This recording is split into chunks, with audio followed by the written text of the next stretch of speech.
नमस्कार। कार्यक्रम चौपाल में आप सभी का बहुत बहुत स्वागत है और आपका स्वागत करने के लिए मैं यहाँ उपस्थित हूँ पूर्वा राय और अपने सहयोगी सुनील विश्वकर्मा के साथ।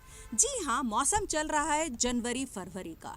इस मौसम में सुबह हल्की हल्की ठंड, दोपहर में तीखी धूप और शाम को कड़ाके की ठंड पड़ती है।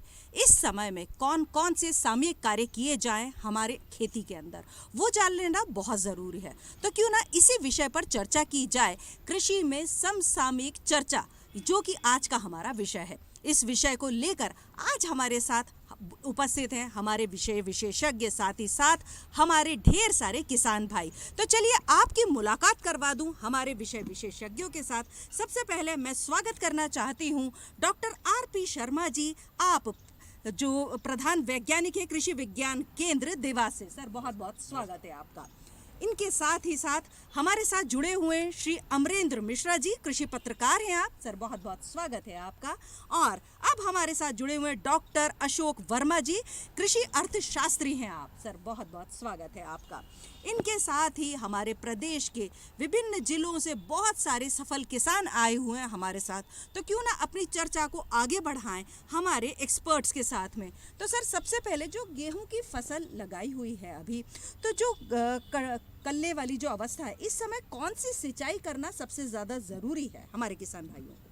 देखिए, जो कल्ले फूटने वाले जो स्टेज है, अवस्था है, उस समय निश्चित रूप से सिंचाई करते हैं। लेकिन कहीं कहीं से थोड़ा सा गेहूं में समस्या आ रही है और किसान भाइयों के, बहुत सारे किसान भाइयों के फ़ोन आते हैं कि बीच बीच में गेहूं सूख रहा है। अभी तक ये तबाह कमांड में समस्या थी केवल जो होशंगाबाद के आसपास, लेकिन अब धीरे धीरे समस्या फैलते हुए मालवा में पहुँच गई है और मालवा में करीब इस समस्या को पहुँचे हुए 10 साल हुए हैं। तो इसमें किसान भाइयों को घबराने की बिल्कुल ज़रूरत नहीं है। सफ़ेद माहू का प्रकोप हम लोगों ने देखा है।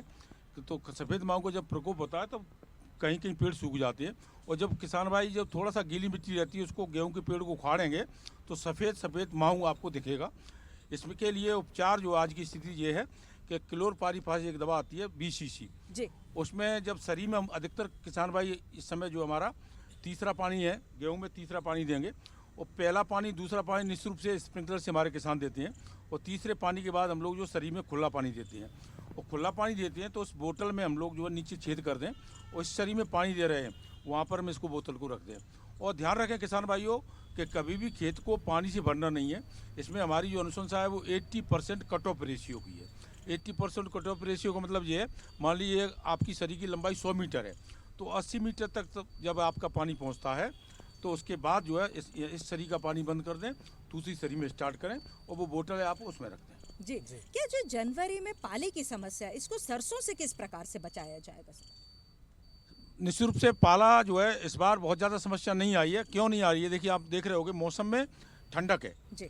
जब दिन के समय शीतलहर चले और शाम को शीतलहर बंद हो जाए, रात में ठंड नहीं चले, तो पाले की समस्या आती है। कई बार मानस में तापक्रम जाता है, उसके बाद भी पाले का प्रभाव नहीं पड़ता। उदाहरण के लिए दतिया में कई बार हमारा जो -2 डिग्री सेंटीग्रेड हो जाता है। भिंड मुरैना की बात करें, वहाँ भी सर्दी बहुत पड़ती है, लेकिन वहाँ पाले की समस्या बहुत कम रहती है। इसके विपरीत यदि मालवा में बात करते हैं तो तापक्रम हमारा 5 और 6 डिग्री सेंटीग्रेड होता है, उस समय भी पाला पड़ जाता है। इसका कारण ये है मुख्यतः, देखिए दिन में शीतलहर चल रही है और रात्रि में भी नॉर्थ इंडिया में ऐसे भिंड मुरैना ग्वालियर गुना से उधर देखेंगे तो वहाँ रात में भी ठंडी हवा चलती है, और जब ठंडी हवा चलेगी तो पाला जब ठंड पड़ती है पत्तियों पे तो झड़ जाता नहीं। हाँ जी। मालवा में यदि ऐसा लगा कि रात्रि में शीतलहर चलना बंद हो गई है तो ऐसे समय पर किसान भाइयों को निश्चित रूप से सजग होना चाहिए। दूसरा जो है, पाले के बारे में ऐसा देखा गया है कि जिन किसान भाइयों ने निश्चित रूप से आज सिंचाई दी तो और उस दिन पाला पड़ा तो उसके खेतों में सबसे ज़्यादा नुकसान होता है। पहले वैज्ञानिक लोग कहते थे कि खेत में सिंचाई करना चाहिए, लेकिन इस तकनीकी का अपभ्रंश जो हुआ, तकनीकी का जो किसानों ने अडॉप्शन किया या अपनाया, तो उसमें कहीं ना कहीं थोड़ा सा कमी रही। सिंचाई काम कैसे करती है? देखिए, खेत में यदि हमने सिंचाई दी तो खेत में जो पानी है उसका बाष्पीकरण होगा। बाष्पीकरण होगा तो ऊपर की जो लेयर है खेत की वो थोड़ा गर्म होगी, उससे खेत में बचाव होगा। तो निश्चित रूप से किसान भाइयों इसका ध्यान रखें। अभी जो निश्चित रूप से प्रकृति में पूरा एल नीनो इफेक्ट आ रहा है। हाँ, कि कभी हॉट गर्मी की वजह से नुकसान हो रहा है, कभी ठंडी की वजह से नुकसान हो रहा है। तो पाले के लिए जब नुकसान है तो किसान आइडिया लगा सकता है कि पाला कब पड़ने वाला है।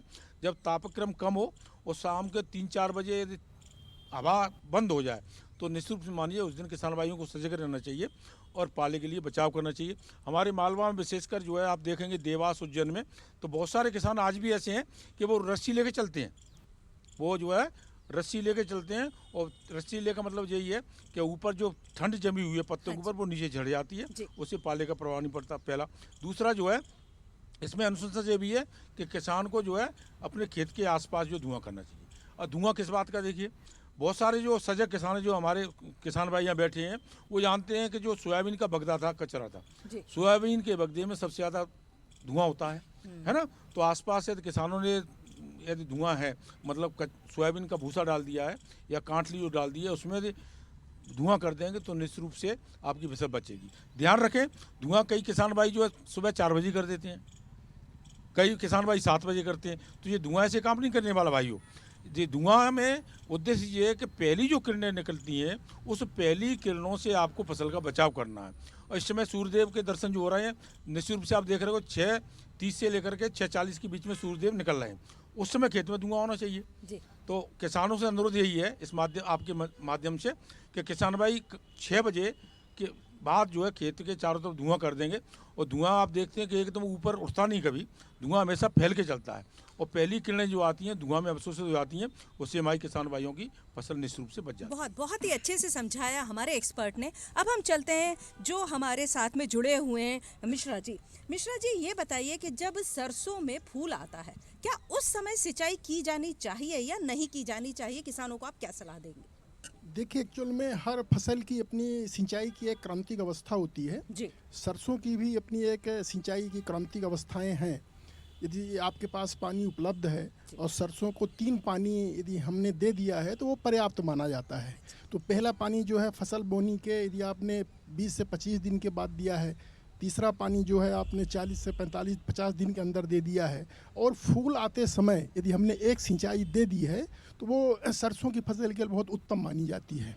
और जैसे डॉक्टर साहब ने अभी पाले का बताया है कि पाले की समस्या उसी समय होती है जब आपका माइनस पे टेम्परेचर जाता है। हाँ, तो सिंचाई यदि हमारे पास जल उपलब्ध है और तीसरी सिंचाई यदि हमने फूल के समय दे दी है तो वो सरसों उत्पादन के लिए अनुकूल मानी जाती है जी। बहुत ही अच्छे से आपने समझाया। शर्मा जी ने बताया कि धुआं करना चाहिए, लेकिन क्या ये जो धुआं करना है ये कारगर सिद्ध होता है या इससे भी कहीं ना कहीं नुकसान होता है जो किसान है उसकी सेहत को या फसल को? इस विषय में आप क्या कहना चाहेंगे? देखिए पाले के लिए खेतों के मेड़ों पर धुआं करना अति उत्तम माना गया है और इसमें किसान का कोई खर्चा भी नहीं लगता है। ये देसी तकनीक है। जैसा आपने बताया कि फसल का अवशेष यदि आपके पास उपलब्ध है और मेड़ों पे चारों तरफ फैला देते हैं और उसमें धुआं ऐसे समय पर करें जब सूर्य की किरणें निकल रही हैं, वो फसल के ऊपर जाके फैल जाती हैं, तो वो बहुत कारगर उपाय सिद्ध होता है। इसके अलावा आप देखें वैज्ञानिक अनुशंसा ये है गंधक का घोल भी छिड़काव करते हैं। पहले जबकि ये कहते थे कि पाला रोकने के लिए आप सिंचाई करें, लेकिन अब वैज्ञानिक अनुशंसा एकदम बदल गई है। उसको सिंचाई यदि की है आपने तो पाले का असर ज़्यादा होता है। तो धुआं करना ज़्यादा कारगर माना गया है और इसमें किसान का कोई खर्चा भी नहीं होता है और फसल अवशेष जो होता है आपका जो कीट रोगों के लिए संग्रह स्थल भी होता है वो भी नष्ट हो जाता है और इससे जो है आप पाले का प्रभाव बिल्कुल रोक सकते हैं जी। बहुत ही अच्छी सी बात है कि सही बात है कि हम बिना किसी खर्चे के अपनी बचत कर सकते हैं फसल को। आगे चलते हैं हम अशोक वर्मा जी। डॉक्टर साहब आपसे ये जानना चाहेंगे कि जब गेहूं की दूसरी सिंचाई उसके बाद में किसान यूरिया का उपयोग करता है वो कितना कारगर सिद्ध होता है? देखिए जैसा कि कोई भी यूरिया के हम कोई भी फसल में अगर मान लो हम यूरिया देते हैं तो स्प्लिट डोज में दिया जाता है, क्योंकि यूरिया की ये खासियत रहती है या प्रॉपर्टीज़ रहती है कि ये चलायमान होता है। अगर मान लो हमने यूरिया की एक ही बार में पूरी मात्रा हमने फसल में दे दी तो वो हमने सिंचाई करी, अगर मान लो जितना फसल को लेना वो लेगा, बाकी ज़मीन के अंदर लीच हो जाता है। तो ये अनुशंसा की जाती है गेहूं की फसल में विशेषकर कि यूरिया के कम से कम 3 स्प्लिट डोज दे जाएं, एक बार बोनी के समय, दूसरी बार पहली सिंचाई के समय और दूसरी बार जब दूसरी सिंचाई करें। इससे क्या है हमारे जो फसल है उसमें जो नाइट्रोजन का जो उपयोग होता है वो प्रॉपर होता है और जो हमारे लीचिंग के कारण या बहाव के कारण जो नाइट्रोजन हमारा बह जाता है उससे हम काफ़ी हद तक बचा सकते हैं। और देखिए जी जी जी, हमारे साथ बहुत सारे किसान भाई जुड़े हुए हैं और चूंकि आप एक्सपर्ट हैं तो आपका क्या सलाह होगी कि प्रति हेक्टेयर कितनी मात्रा यूरिया देनी चाहिए? देखिए, जिसे हम बात करें जो हाँ जी। नाइट्रोजन की मात्रा 120 किलोग्राम प्रति हेक्टेयर के मान से दी जाती है। इसको हम दो तीन खादों से पूर्ति कर सकते हैं। यूरिया के माध्यम से कर सकते हैं, डीएपी के माध्यम से कर सकते हैं। यूरिया में 40% नाइट्रोजन रहती है और डीएपी में 18% नाइट्रोजन रहती है। तो किसान भाई उसके हिसाब से जो 120 किलोग्राम जो नाइट्रोजन जानी है उसके हिसाब से इसका चयन कर सकते हैं। जी, फसल पीली पड़ जाती है। जी। अब उसका कारण होता है कि या तो लोहे की कमी, जिंक की कमी, तो इस कमी की पहचान किस प्रकार से की जाए कि किसान भाई समझ जाए कि भाई ये कमी है और मैं तभी वहां पर रोक लूं कि मेरी फसल आगे चल के खराब ना हो? जी देखिए, जैसे मैंने बताया कि यूरिया हम देते हैं नाइट्रोजन की पूर्ति करने के लिए। तो अगर मान लो किसान भाइयों को देखना है, अगर मान लो नाइट्रोजन की अगर मान लो कमी, नाइट्रोजन जैसे चलयमान होता है, तो अगर मान लो पौधे में नाइट्रोजन की अगर मान लो कमी है तो वो नीचे की पत्तियों पे ज़्यादा दिखेगी, क्योंकि नाइट्रोजन नीचे से चल के ऊपर चले जाएगा। अगर मान लो नीचे की पत्तियां अगर मान लो पीली पड़ रही हैं, पीली सी दिख रही हैं, तो इसमें निश्चित ही आपको नाइट्रोजन देना है। वो यूरिया के माध्यम से दे सकते हैं। तो निश्चित ही दूसरा, जैसे शर्मा जी ने बताया कि कई बार ऐसा देखा गया है कि गेहूं की फसल में जो पत्तियां हैं पीली दिखती हैं, तो उसमें जो जड़ माहो की बात करी तो वो उसके कारण भी कई जगह ऐसा देखा गया है कि जड़ माहो के प्रकोप से पौधा पीला दिखता है। तो किसान भाइयों को उसमें निरंतर निगरानी करनी है। अगर उसको जड़ को उखाड़ के देखनी है, अगर माहो है तो उसका, जैसे सर ने बताया, क्लोरोपाइरीफास 20% की दवा का स्प्रे करना है या उसको सिंचाई के माध्यम से दे सकते हैं। दूसरा, अगर मान लो नहीं है तो हमें ऐसा निश्चित ही उसमें नाइट्रोजन की कमी होगी, तो नाइट्रोजन की कमी की पूर्ति के लिए हमें यूरिया की उसमें छिड़काव कर सकते हैं या दे सकते हैं। दो तरह से दे सकते हैं। एक तो नैनो यूरिया भी आ गया है, तो नैनो यूरिया के माध्यम से हम स्प्रे के माध्यम से भी दे सकते हैं, और बेसल जो डोज में जैसे हम देखते हैं खाद को हम डाल के भी दे सकते हैं। जी, बहुत ही अच्छी बात है कि नैनो यूरिया हमारे लिए फायदेमंद है। और जो आज की चर्चा है वो हमारी है विशेषज्ञों के साथ में, हमारे किसान भाइयों के साथ में। तो जी, मेरे जो सहयोगी हैं सुनील विश्वकर्मा जी, आप किसान भाइयों से पूछिए कुछ प्रश्न। जी बिल्कुल साबिर जी, सबसे पहले तो मैं ये समझना चाहूँगा आपसे, यदि फसलों की हम बात कर लें तो बीमारियों से बचाने के लिए क्या प्रयास आपके द्वारा किए जाते हैं? देखिए, हम तो जैविक खेती करते हैं, और जैविक खेती में बहुत सारे, जैसे गाजर घास होती है, नीम की पत्ती होती है, इसका काढ़ा बनाया जाता है और ये स्प्रे किया जाता है बीमारियों से बचने के लिए। वर्मी कंपोस्ट का इस्तेमाल किया जाता है पौधे को बढ़ाने के लिए, और इसी तरह से खेत प्रबंधन करते हैं किसान। राधा जी, मैं आपसे समझना चाहूँगा, चूँकि आपको कृषि कर्मण अवार्ड भी मिला है, सबसे अच्छी बात यह होती है कि प्रोत्साहन मिलता है, तो आप इसे कैसे देखते हैं कि महिलाओं के लिए भी प्रोत्साहन मिले, वो आगे आएँ? तो इसके लिए क्या प्रयास आपके द्वारा किए जाते हैं, या आपके पास जो किसान आती हैं, महिला किसान आती हैं, उन्हें क्या कहते हैं आप? जो मेरे पास जो महिलाएं किसान आती हैं, अभी कल ही 2-3 महिलाएं आई थी, बोली दीदी हमारी फसल में जो है पीला मोजक लग रहा है जी। तो मैंने उनके लिए उनकी विधि बताई मैं कि पीला मोजक जो लग रहा है, आपका जहाँ जहाँ पर पानी चल रहा है वहाँ पर जो जला हुआ ऑयल रहता है, एक पॉलीथीन में करके नीचे छेद करके और एक उस पर एक खूंटी गाड़ के, और जहाँ पर आपका पानी चल रहा है वहाँ पर लटका दो। जहाँ जहाँ तक वो जला हुआ ऑयल जाएगा वहाँ तक आपका पीला मोजक है वो ख़त्म हो जाएगा।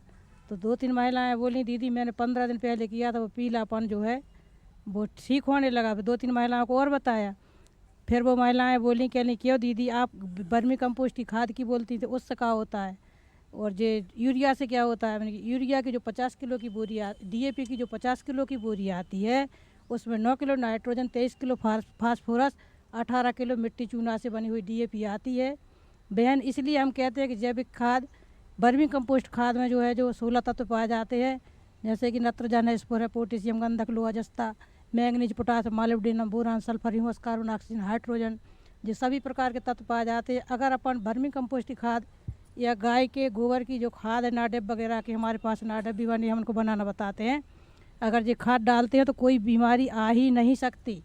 और इल्ली वगैरह के लिए जो हमारे खेत में हम चने लगाते हैं उनमें हम तेंदू की लकड़ी डालते हैं। तेंदू की लकड़ी काले कलर की होती है, चूहे नहीं आते हैं, वो सांप समझ के भाग जाते हैं। और उसमें छोटी छोटी खूंटी गाड़ देते हैं ताकि चिड़ियाँ आती हैं तो इल्ली भी इनके खा जाती हैं। वैसे हम दवाइयाँ इतनी बनाते हैं घर पे कि हमारी खेतों में तो इल्ली लगती ही नहीं है।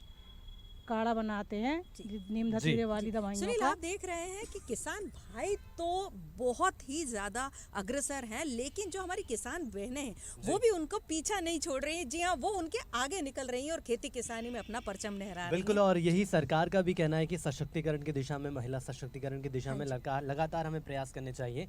दिनेश जी, इसके बाद मैं आपके पास आना चाहूँगा, और चूंकि गौशाला की यदि हम बात ना करें तो ये पूरी चौपाल बेमानी साबित हो सकती है। ये बताइए कि सर्दियों का जो सीज़न है इसमें गौशाला का प्रबंधन गायों के लिए कैसा रहना चाहिए? जी, मैं बताना चाहूँगा, जिस प्रकार से मनुष्य का जीवन होता है वैसे ही पशु पक्षियों का जीवन होता है। हमको गर्मी लगती है तो उनको भी लगती है, हमको ठंड लगती है उनको भी लगती है। हमको भी साफ सुथरे पर्यावरण की आवश्यकता है।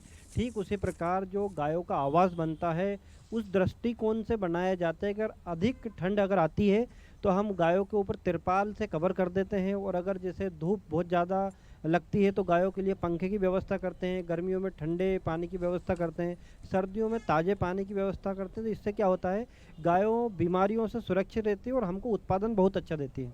जी, इसके अलावा पूर्वा मैम, अगर हम बात करें मछली पालन की तो एक और हमारे साथ महिला किसान मौजूद हैं और मछली पालन के क्षेत्र में लगातार उनके द्वारा भी प्रयास किए जा रहे हैं। मैम, आपसे समझना चाहेंगे, मछली पालन की हम बात कर लें तो क्या चुनौतियाँ अब तक आपके सामने आई हैं? मछली पालन की सबसे बड़ी चुनौती बीमारियां हैं जो मछलियों को हो जाती हैं। जो अपना पानी रहता है उसमें भी कई तरह के कीटाणु बैक्टीरिया ग्रो कर जाते हैं, जिससे अपनी मछलियों में कई बीमारियां हो जाती हैं। तो सबसे बड़ी चुनौती तो उनको ठीक करना, पानी को टेस्ट करना, यही सब है। और ये सारी समस्याएं सर्दियों में थोड़ा ज़्यादा रहती हैं। जी, तो पूर्वा जी, ये समस्याएं हैं जो कि हमारे किसान समस्याएं भाई हैं, लेकिन आपसे एक बात और जानना चाहेंगे जी। कि ये जो ठंड का मौसम है, जी। इस समय पर मछलियों को बचाने के लिए और उनकी बढ़वार बढ़ाने के लिए आप क्या क्या प्रयास करते मछलियों हैं? की बढ़वार तो सर्दियों में पॉसिबल नहीं है, अच्छा, क्योंकि अभी इस टाइम वो फीड भी नहीं करती। पानी का टेम्परेचर कम हो जाता है तो वो ऊपर ही नहीं आती। पानी का टेम्परेचर जब पानी के नीचे जब मछलियाँ रहती हैं तो थोड़ा टेम्परेचर उन्हें ज़्यादा मिलता है, तो वो नीचे की ही सतह पे रहती हैं। और खाना खाने के लिए उन्हें ऊपर आना पड़ेगा, जो कि वो नहीं आती हैं। ठंड से उनको कई बीमारियां भी हो जाती हैं, इसलिए वो सतह में ही रहती हैं। इस समय मछलियों की बढ़वार नहीं होती है अपने 2-3 महीने, नवंबर दिसंबर जनवरी तक। फरवरी से फिर से रूटीन में आ जाती है। जी जी, बहुत ही अच्छे से समझाया है आपने। बिल्कुल पूर्वा जी, हमारे साथ एक और किसान भाई मौजूद हैं जो कि मधुमक्खी पालन की दिशा में लगातार लंबे वक्त से अग्रसर हैं। उन्हीं से जान लेते हैं, क्योंकि ये सीज़न भी मधुमक्खी पालन का है। ये बताइए, अगर कोई नया किसान मधुमक्खी पालन करना चाहता है तो शुरुआत कैसे करे? सबसे पहले तो आप सभी का धन्यवाद। अगर कोई किसान मधुमक्खी पालन करना चाहता है तो सबसे पहले उसे ये पता होना चाहिए कि जो मधुमक्खी पालन किया जाता है तो ये किस समय से स्टार्ट किया जाना है। तो जैसे ही ठंड स्टार्ट होती है, जैसे ही हमारा ठंड का सीज़न स्टार्ट होता है, उस समय से किसान भाई मधुमक्खी पालन स्टार्ट कर सकते हैं। मधुमक्खी पालन स्टार्ट करने के लिए सबसे पहले एक किसी भी रजिस्टर्ड इंस्टीट्यूट से आपको ट्रेनिंग लेना है। जैसे है हमारा मध्य प्रदेश में मुरैना कृषि विज्ञान केंद्र है, या फिर centre B research station Pune में है, और भी जगह पे बी पे रिसर्च होती है, उन भी जगह जाके वो ट्रेनिंग प्रोग्राम ले सकते हैं। ट्रेनिंग लेने के बाद में वो स्टार्ट करें। और सबके दिमाग में एक हमेशा कन्फ्यूज़न रहता है कि शहद, अब मैंने जैसे गाय पाली है तो गाय एक दिन में दूध दे रही है 10 लीटर 20 लीटर, तो उनका मानना रहता है कि मधुमक्खी मैंने पाली है तो मधुमक्खी अब मेरे को एक महीने में कितना शहद दे देगी। तो ये हमें समझना पड़ेगा, मधुमक्खी तब शहद प्रोडक्शन करेगी जब आसपास फूल होगा। और फूल कब रहते हैं? ज़्यादातर जैसे ही वसंत ऋतु स्टार्ट होती है उससे आपकी गर्मी स्टार्ट होने तक। तो इस समय सबसे ज़्यादा हनी फ्लो सीज़न होता है, इसी समय शहद पैदा होता है। वैसे तो अगर फूल है तो मधुमक्खी कभी भी शहद प्रोडक्शन कर सकती है। जी जी, मतलब ये है कि अगर आप बागवानी के साथ साथ में मधुमक्खी पालन भी करें तो एक कृषि का अतिरिक्त आय का जरिया भी बढ़ सकता है। बिल्कुल, और इसके साथ ये भी समझा जा सकता है कि सरकार के द्वारा जो प्रयास किए जा रहे हैं, मशीनीकरण की हम बात कर लें या इसके अलावा बात कर लें आधुनिक खेती की, हाँ जी। तो मशीन का बहुत बड़ा इसमें भूमिका है। धर्मेंद्र जी, आपसे समझना चाहूँगा, आज हम बात करें ड्रोन की बात करें या इसके अलावा दूसरी मशीनों की बात करें, सरकार के द्वारा भी वो उपलब्ध हो जाती हैं मशीनें, तो ये खेती किसानी के लिए कितना आसान हो जाता है हमारे किसान भाइयों के लिए? सरकार द्वारा जो उपलब्ध होते, कई किसान ऐसे रहते हैं जो गांव में उनके पास यंत्र उपलब्ध नहीं रहते। जैसे कस्टम हायरिंग केंद्र हमारे ज़िले में रहते हैं, तो वहाँ पे क्या लक्ष्य कम रहते, एक कस्टम हायरिंग के पास 5 ट्रैक्टर, एक हार्वेस्टर रहती है। तो मेरा अनुरोध है कि ज़्यादा से ज़्यादा कस्टम हायरिंग केंद्र को किसानों को सुविधा, और भूसा के लिए जो ग्रिपर मशीन है उसका, और जिसके बाद नरवई किसान पराली जलाते हैं उसके लिए ज़्यादा से ज़्यादा यंत्र गाँव में उपलब्ध रहेंगे तो पराली भी नहीं जलेगी, प्रदूषण भी, और अपनी मिट्टी भी नहीं जलेगी। कि अगर हम यंत्रों के साथ में दोस्ती कर लेंगे तो खेती किसानी और आसान हो जाएगी। बिल्कुल, और उसके साथ ही साथ ये कहना भी बहुत ज़रूरी हो जाता है कि कोई भी हम फसल लगाते हैं तो उससे पहले मृदा संरक्षण और मृदा की जांच करना बहुत ज़रूरी हो जाता है। नागर जी, आपसे समझना चाहेंगे मृदा संवर्धन या इसके स्वास्थ्य की जाँच के लिए क्या कोशिशें आपके द्वारा की जाती? सर, इसके लिए पहले एक सॉइल टेस्टिंग किया जाता है। ज़मीन में जो पोषक कमी है उसको पूरा किया जाता है, जिससे अच्छा उत्पादन प्राप्त होता है।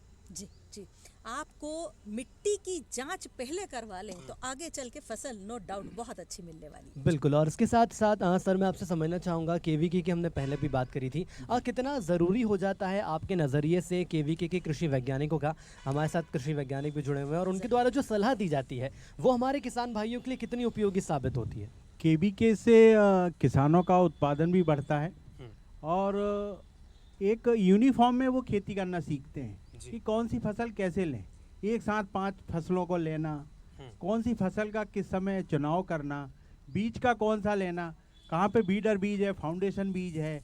आज के किसानों को यही नहीं मालूम कि फाउंडेशन सर्टिफाइड बीज नहीं है जी। तो उसके लिए सीखने के लिए ज़्यादा से ज़्यादा संस्थाओं की ज़रूरत होती जी। है। किसानों को बीज अच्छा मिलेगा तो उत्पादन बढ़ेगा, उत्पादन मिलेगा तो पैसे ज़्यादा आएंगे।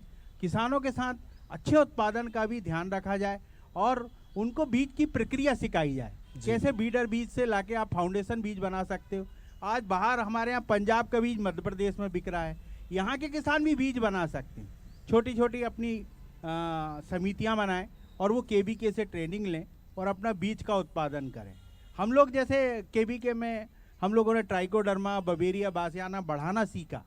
1 लीटर वहाँ से मदर कल्चर लाते हैं, आगे बढ़ाते हैं। अगर क्षेत्र में कृषि विज्ञान केंद्र उपलब्ध होगा तो इसमें कोई दो राय नहीं है कि सलाह सही मिलेगी, आदान और बीज की व्यवस्था मिलेगी, जिससे किसानों को बहुत ज़्यादा लाभ मिलेगा। बिल्कुल, और मैम साथ ही साथ हमारे जो भाई साहब हैं किसान भाई, इन्होंने जैविक खेती की बात करी है। हाँ, तो एक और किसान भाई मौजूद है, उनसे ही जान लेते कि आखिर जैविक खेती कितनी ज़रूरी हो जाती है हमारे स्वास्थ्य के लिए।